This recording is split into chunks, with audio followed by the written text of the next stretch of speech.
Hello guys, welcome into a new year. Here with me is Mr. Kim Isara and we have Mr. Vumi Ezekiel Joaquin. It's an awesome year and we are trying to be able to see how we can be able to simulate the perspective of 2021. You need to stay tuned to watch this because you cannot be able to get into a new year without understanding the dynamics and the gimmicks that are going to play within that year. One thing that we have failed in Africa in general is to be able to understand situations and be able to act in relation to the situations that we have predicted or understood. But this is something that the generation of our time has to change. So today we're going to be with very young dynamic minds. They have several accolades behind their backs and they are going to be telling us, and we're going to be discussing on very pertinent and solid topics that are going to reframe your year, reframe your plans, and maybe reframe your future. So I would like to pass you to Mr. Kimbi Sama Adifo. There's something I always have it's always something I really always want to talk about, and that's school. School is a very vital topic, and I want to say something which is very, very important, especially to our viewers. School, they say Cameroon is 20%, the population of the students in Cameroon are 20%, but that does not mean that 20% is an amount we should leave out. Because if we neglect 20%, we are going to neglect 100% of the future. Because in the future, we're going to have 100% all of those involved in that 20%. So we need to be able to capitalize much more on school. But the thing is that how do you see the future of school in this 2021 in relation to the Cameroon economy? Okay, thank you once more and Happy New Year to every viewer. It's a very crucial topic actually, like you mentioned, and schooling is equally very important. And looking at our contextual situation here in Cameroon, I want to say that the 20%, I don't think the 20% is still very, very obvious, because in most parts of the country now, because of a crisis, you see many people are not opportune to go to school, which is a very big problem. So looking at the future of schooling this year, I want to think that in the next 5 to 10 years, there's going to be a very big problem, because many people are not actually benefiting the benefits which they need to get from schooling. Yes, like classes are not going on, and you see many children are not able to go to school. So I'm wondering what becomes of them in the next 5 to 10 years. And so it becomes very, very important for us to look for alternatives to solve this problem, because we need to see that these children who aren't going to school are getting some other skills, because without these skills, I don't know what becomes of them. So if we're looking at 2021, we should be looking at a year that will be enabling people, young people, getting skills that will enable them be able to have or create value in the nearest future. Considering that schooling is not very much, it's not going on in most parts of the country. Does that include government creating an enhancing or enabling environment for the students to be able to? Yes, the government should create an enabling environment for students, young people, to be able to get skills, because we need people who are skilled. Yes, because over the years we've had schools going on very well, but we realize that many people still come out of school and they are unable to carry on with little tasks. So I want to think that we should look at school from a different dimension, whereby people are getting skills that will enable them be able to solve problems. Because without skills, you won't be able to solve problems. And once we start solving problems, I want to say that opportunities, financial opportunities, start emanating. Because once you're solving a problem, you're actually providing solution to other problems. You see, and in the long run, we realize that when people get skilled, they will be able to solve more problems, thereby creating more opportunities and financial opportunities thereof. And with that, I want to think if people are putting in their efforts towards productivity in the nearest possible, the shortest possible time, it's possible for us to have a growth in our productivity. And with the growth in productivity, I want to think households can have more money. Because just taking for instance, if in a family of say 10 children, maybe a family of 10, previously we used to have maybe 7 of them who are going to school, and up to about 10 years, the eldest brother might be carrying on with his master's program, the other ones are in the university, some are in secondary school. But we realize that without skills, all of these children become liabilities in the nearest possible time. Yes, they are still liabilities right up to the point where they are able to get a job which can give them money. But now imagine if 7 of these children in the family, we have maybe someone who is very much getting skills in gardening. Yes, maybe 2 or 3 of them are doing gardening, Another one is getting skills, maybe in the marketplace, maybe trying to sell with a mom. Yeah. Then maybe we have another one getting skills, maybe in shoe mending. Yes, or maybe electricity or solar energy or renewable energy generally. Maybe they are getting these skills maybe during their holiday periods or during their part-time or after school. Realize that in the shortest possible time, once these skills, they get hold of these skills, they start getting involved with profitable activities. Okay, so I want to think in 2021, let's see how we can change the dynamics. Let's change the concept of schooling to actually see to it that we are not just schooling but actually getting skills that can enable us solve problems. One last thing I want to say. Recently we got from the presidency, the presidential degree, it's good one year only right now, which actually stipulated that the ages of retirement has been harmonized. Actually it relates to school because it's the Ministry of Labor we're talking about. So the ages of retirement has been harmonized, and you have a school of thought actually saying this harmonization actually prolongs people in civil service. Now, what do you think would be the economic ramifications of people being prolonged in civil service? Yeah, okay, the civil service is very, very important, and in the 21st century, I really want to encourage people not to look so much at the public service. The government cannot employ every person. So I want to think that if we are actually changing our concept of schooling and actually looking at people being able to get skills, acquire vocational skills that can enable them solve problems, many of us won't be looking at the public service. Exactly. So I really don't want to look at that because it's not really part of my point of interest. Yes, but the government is doing what they can do. Yes, because the government actually needs people who are skilled in handling government affairs. Yes. And you know the cost of training people to handle those affairs too is quite a lot. You see, so if they already have professionals in it, I think they have their reason for taking such a decision. Exactly. But as a young person in this generation, I want you to look at skills that can enable you to solve problems. Yes. Hello viewers, that's Kimbi Sarah at the first who just spoke, and he's a man in his own capacity. He's called Kim Rich. He's a profound network marketer, and he has made it in every dimension and category in that domain to be Cameroon's #1. Now let's take you now to one very versatile, dynamic, and behind the scene Cameroonian, like I always call him, because you see in terms of tech in this country, you have one of the very few people you can call the names that actually do the codes well, and there are so many companies that are always called background companies, but they actually do what we see at the front end. So here with me is Mr. Vumi Ezekiel Joachim, and there's one very big question I want to ask you first. How do you see the vision and future of tech in Cameroon? Thank you so much, Blaise. I love the question actually, and happy New Year to everyone looking. You know, tech is the new oil. You know, I like saying this like a joke, but it's true. Tech is the new oil of 2021. I want to take you two exact examples which are going to actually back up my points. We want to see in just a little bit after Corona, that's some months after, that's about July, we saw Zoom, which was created just few years ago, you know, overtake ExxonMobil, which had been there for years. You understand? So ExxonMobil had been there for years, and Zoom was created just a few years back, and it overtook ExxonMobil. And we want to look at Tesla, which just beat all the top 10 companies combined into value, including Toyota, and every other brand, the 10 of them. Tesla has a valuation which is bigger than 10 of them combined. So yes, tech is the new oil. So I want to say that anyone who is thinking of investing in something that would probably have a huge value in the next months, or if not to say maybe years, you should think about tech.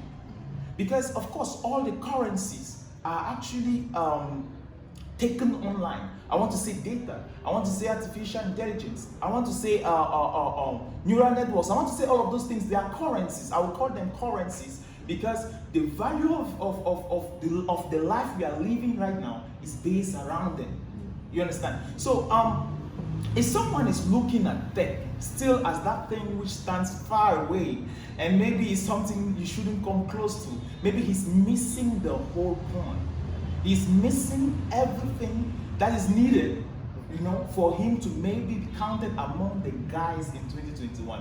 And if I want to take that value back to Cameroon, I always say this: 5 years from now, every rich person who didn't get involved in tech actively will be counted not even among the top 100 richest people in this country.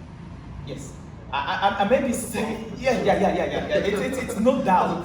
It's no doubt because, see, if you are rich, dear viewers, see, I'm not talking as tech as just Bitcoin because it's just a minor part.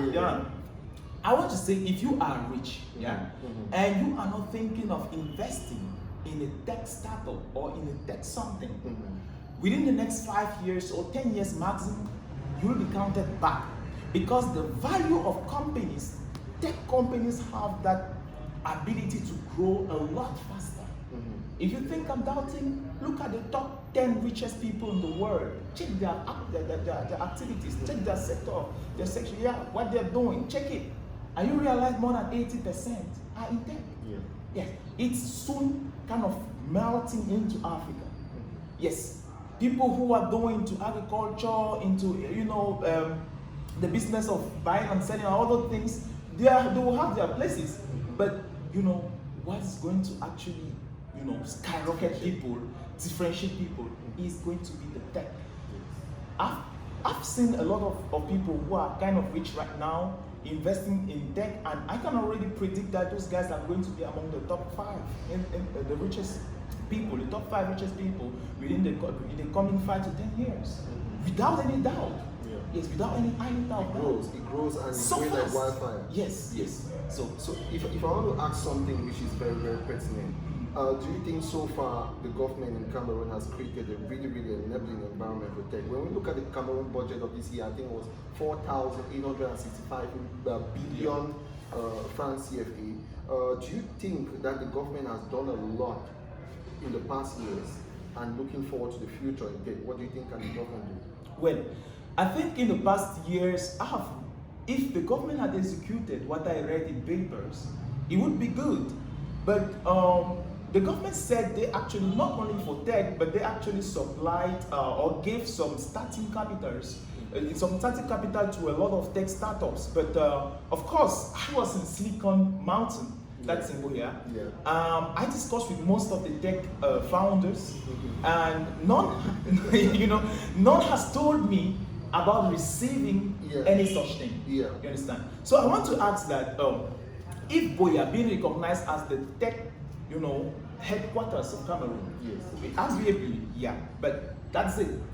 Because they would say it's creepy, some other people, but we know that. About 1 year ago, I think there was a shift to Yaoundé when they were saying that creating tech eco-friendly zone. Yes, we got that actually, but that's still arguable. But we want to say till now, the real thing, what is there, is that we know that Boya has been the tech, headquarter in Cameroon. And if the startup founders there cannot attest receiving any one fund, who then received it? So I think the government, maybe from the top, maybe some good decisions were made, but at the bottom, nothing was made.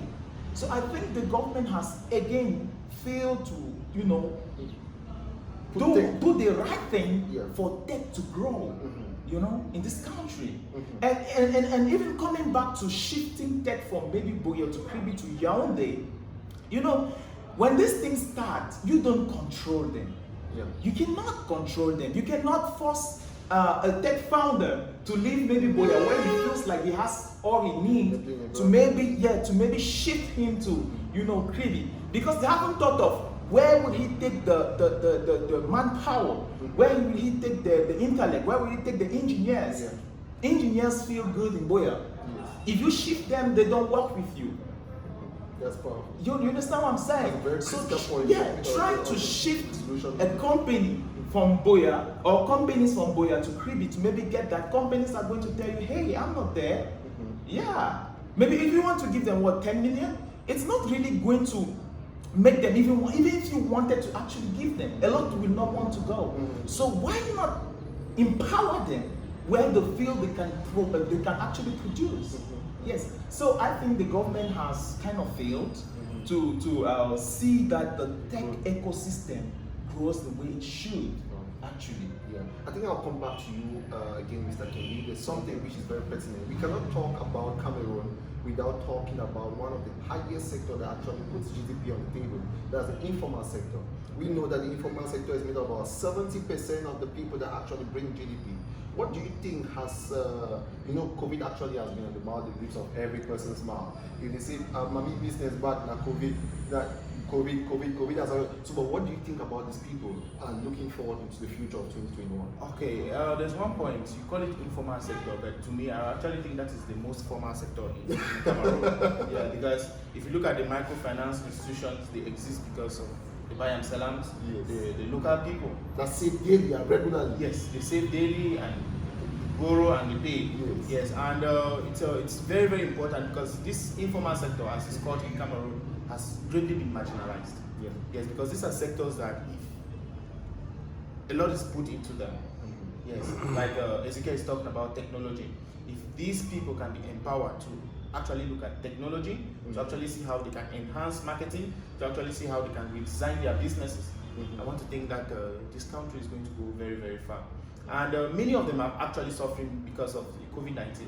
Because with COVID-19, many people were asked to stay at home and transactions were less. Exactly. Yes. So I want to think that if this buy and seller is actually empowered to understand that she can use her phone and she can use the brother who has a bike or maybe a tricycle, they can come together and get into partnership.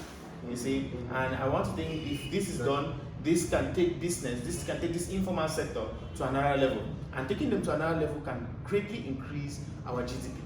Yes, because this country can move very, very far if buy and sellers are being taken into consideration, the bike riders are being taken into consideration, and all these people who we call informal sector, if we can actually bring them together and teach them what they need to know, you realize that the 21st century is going to be very, very extraordinary. And I really like 2021 because 21 and the 21st century, they actually match. Yes, they match. Yes, so this is a very determining year. This is a very determining year. And if you think you're in the informal sector, maybe you're into agriculture, you're into buy and sell, if you are into transportation, local transportation, it's time for us to rebrand and restructure these sectors, because restructuring these sectors is actually going to enhance a lot of growth. Because like you rightly mentioned, about 70% of the GDP comes from this informal sector. Yes. So I want to think if support is given to them, and if restructuring, let me say restructuring, because a lot is in their hands already, but now they really need to rebrand themselves, redirect themselves, and get the right education and skills which can permit them to move. Yes, so I think that is what we should be looking at in this 2021. Wow. Lately, we've been seeing a lot of investment in the public sector. We have over 25 billion that was invested in Cameroon for the buying of a Boeing. Actually, that Boeing was, I think they took a rented plane from Ukraine to be able to fast track that process. And we also see 45 billion that has been invested in Port Autonome de Douala to see how they can be able to get a new ship. We also see several investments taking place. And most importantly, we're seeing nationalization coming into life. And you see that, for example, let's take an example of Port Autonome de Douala was actually nationalized its ship towing unit, and is deciding to actually manage and employ more people. What do you think is a result of these actions of the government towards the nationalization tenets? Okay, I want to think nationalization is a very good policy. Yes, because that actually helps to give us the strength that we need. Because when foreign companies are actually taking over all of these things, you realize that it's a problem. Because in most cases, sometimes the local entrepreneur might not have the resources to carry out this activity. But at least if it's in the hands of the national, if the government is actually taking care of this, I want to think it's a strength for many people, because this will enable the government to actually make more revenue. Yes, not just depending on tax revenue and all that. Yes, because one thing which has really been bothering me is I really do not understand why so many companies were actually privatized, and especially to international companies. Yes, so if the government is taking back some of these things, it's going to be an added advantage, because it becomes possible for them to actually solve our local problems better, and the pricing and the cost of all of these activities is going to be less, and because it's handled by the government. And with this, I think it's going to go a long way to reduce the cost of so many things going on, and the local entrepreneur can be able to move faster and scale up. That's perfect. Yeah. So I'll ask two of you one question for the two of you. Okay. Now, this is the question. What will you think is the most lucrative sector you can invest in 2021? Let's start with Obi. Let's just say 3 top sectors if somebody wants to start like from scratch? We're looking at young people. We're looking at the young people. What will you think you want them to put their money in? Well, I would talk, number one, I would talk of e-commerce. Yes. I would go deeper by saying even dropshipping. Yeah? Yeah. Because I want to be pragmatic. I want to say Dropshipping may be palatable for the audience. What is dropshipping? What is dropshipping, guys? So yeah, dropshipping is the ability to get to buy some goods in bulk, and kind of sell them, in retail, without actually touching the goods. Like you can get goods from China, sell it to France or to US without touching the goods like this. Yeah, that's dropshipping. And looking at the way things are, people are moving towards buying things online. So if you can niche down, niche down on dropshipping, selling things in a particular niche, you have a high probability of making it. That is dropshipping. I'm thinking of trading, that is something which I've seen, it has taken a lot of people from zero to heroes. Yeah. Yes. When I talk of trading, I don't want someone to think like an investment platform where you put your money and it gives you an amount of money every month. Yeah. I want you to think that when I'm talking about trading, I'm talking about the act of buying and selling currency by yourself. Yes. That's the second part. And I want to say the third part, of course, I like to keep it for myself, but you have to give it up. You have to give it up. But let me give it out, guys. Digital content, content either in video format, audio format, or text format to people, and valuable content. If you can do that, that is a sure way to make money. In 2021, why do I say that? Because people are bored. People are bored and people need things from home. A practical example is give YouTube videos to people. They love it, they will stick to it, and if they stick to it, you can sell anything to Exactly. them. Yes. And if you had to increase now from there, you can come up activities like maybe giving valuable information about a particular niche and using your video to maybe do your drop shipping, do your affiliate marketing, and everything that turns around that. Get people to cloud around you by the content you're giving them. And of course, if you can do that, you've aced your 2021. Yes. That's perfect. So, I'll kindly rephrase the question once more. Why do you want to rephrase my question? I want to rephrase it. Okay. Like three most important things to you that someone can venture in as an investment in 2021. Okay. He has actually mentioned a good number of them. E-commerce is actually something which is very, very powerful. So everybody, everyone of is following Group and Alibaba. E-commerce is actually very, very powerful. Yeah. And network marketing too. Yes, network marketing is equally very, very powerful. Personally, network marketing has helped me a lot. Yes, network marketing has helped me a lot. Yeah. And now I want us to go and shift a little bit. Yes, agriculture. Yes, agriculture remains a backbone to the Cameroonian economy. Yes, and in all developing countries, investing in agriculture, that is fishing, yes, maybe snail cultivation, mushroom farming, crop cultivation, and all that, because these are things that people are consuming daily. Yes, so with this, I want to think it's very, very important for us to look at these sectors. Yes, because if you can get involved with network marketing, you get involved with agriculture, it's also very, very important. Then, looking at how to maybe generally look for solutions to common problems. Yes, start looking for solutions to common problems. Like maybe looking at the people at the market, the buyer and sellers, looking at all these people who are unable to carry on their businesses today. Try to look for a solution for them. Yes.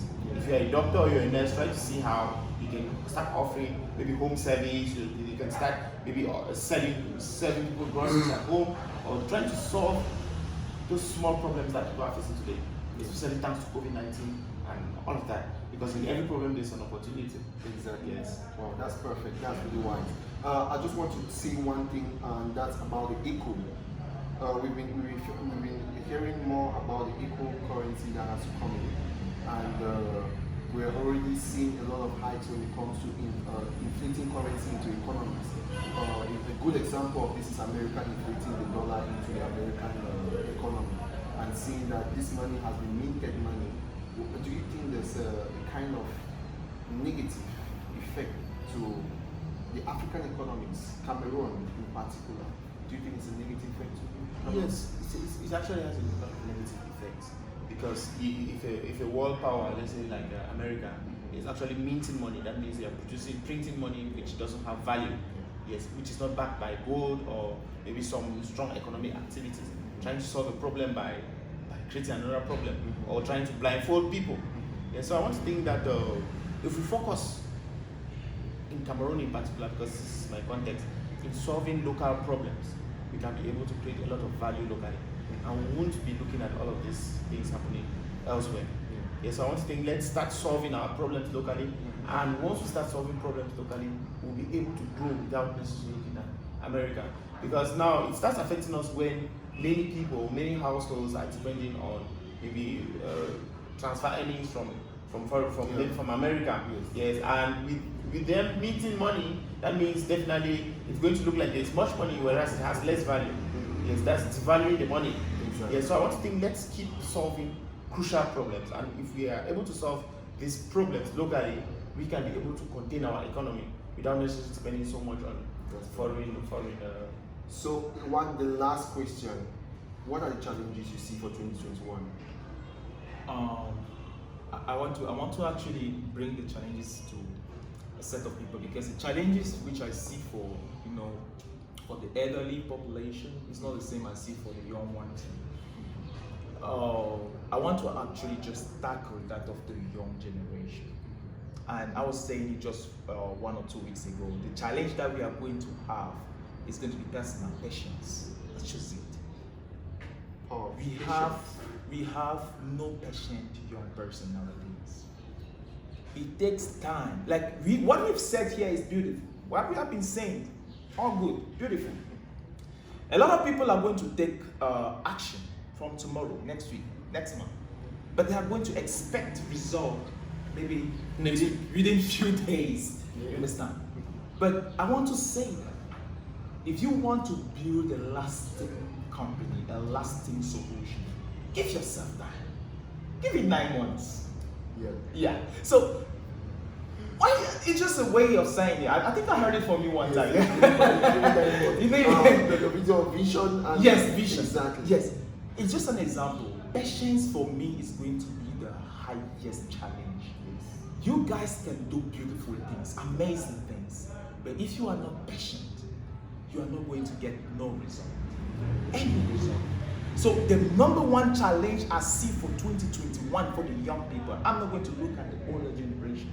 I want to talk about things which I'm also fighting with. It's patience. Guys, be patient. That's just it. That's beautifully put. Patience, patience, patience. A lot of people want to start something, but they don't want patience. Guys, be patient. That's it. Now, our last point from Mr. Kim. Yeah, the greatest challenge is adaptation. Yes, we need to adapt to the current situation, and we need to be patient, like you already mentioned. And so, many people are not going to be able to adapt. Yes, because many things are changing. Yes, everything is changing. Our health system is changing. The way to make money is changing. The school system will definitely have to change, and everything is going to change. The way we relate with our friends and relatives is changing. So one of the challenges which is actually very crucial is that adaptability. We need to learn to adapt. It's because things are not going to be normal. That's it. Guys, thank you for this session. Just wait after the break. We're going to talk about economy in a big way. And we're talking about nothing but one of the highest Wall Street regions of Cameroon, and that's Akwa Douala. Welcome, the Wolf.